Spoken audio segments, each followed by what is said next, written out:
ညောင်ပင်အောက်ကအိမ်မက်ဆိုဟေ့ရောင်ဒီညဖားထွက်ရိုက်မလို့စိတ်ကူးရှိလားမိုးတွေကလည်းတိတ်သွားပြီဆိုတော့ဖားအော်တန်တွေတညင်ညင်ကြားနေရမှာပဲငါလဲလိုက်မယ်လေဒါပေမဲ့ဟိုဘက်ရွာကညောင်ပင်ကြီးနာတော့မသွားနဲ့နော်အဲ့ဒီနေရာကနာမည်မကောင်းဘူးဘာလဲကြောက်နေတာလားမင်းကလည်းဒဏ္ဍာရီတွေကိုအဟုတ်မှတ်နေတုံးပဲလားလာခဲ့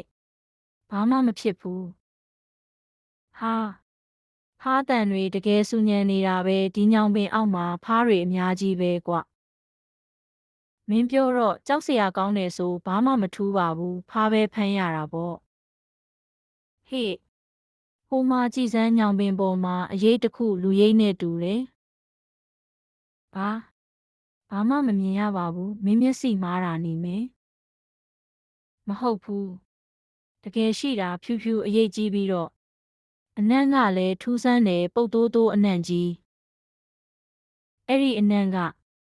ငါတို့အဖွားပြောဘူးတယ်ညောင်ပင်ဆောင်တရေဆိုတာအဲ့လိုအနံ့မျိုးရှိတယ်တဲ့ပြေး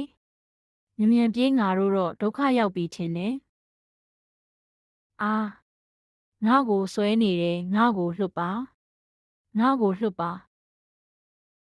ဟေ့ရောင်မင်းဘယ်ရောက်သွားတာလဲဟေ့ရောင်